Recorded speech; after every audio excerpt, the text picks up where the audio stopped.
Presidenti rus Vladimir Putin ka prezantuar nëndetësen me energji bërthamore PERM, duke marrë pjesë përmes videolidhjes në ceremoninë e nisjes së blerjes së re të flotës ruse. Kjo është një nëndetëse e gjeneratës së re, e cila është e pajisur me raketa supersonike Zircon me një rrezë veprimi prej afërsisht 900 kilometrash. PERM është nëndetësia e 6 e klasit Yasen dhe është ndërtuar nga Sevmash afër Murmansk.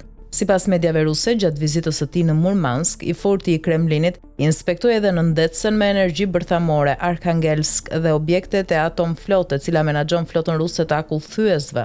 Sipas Reuters, agjencitë ruse, duke cituar dokumente në lidhje me nisjen, raportuan se specifikimet e ndërtimit të anijes ndryshonin pak me modelet e mëparshme të së njëjtës klasë. Sipas mediave ruse, gjatë vizitës së tij në Murmansk, i forti i Kremlinit inspektoi edhe nëndetësen me energji bërthamore Arkhangelsk dhe objektet e atomflotë, e cila menaxhon flotën ruse të akullthyesve. Për ditëm shumë, bota po kërcënohet nga fuqitë e mëdha me luftë bërthamore.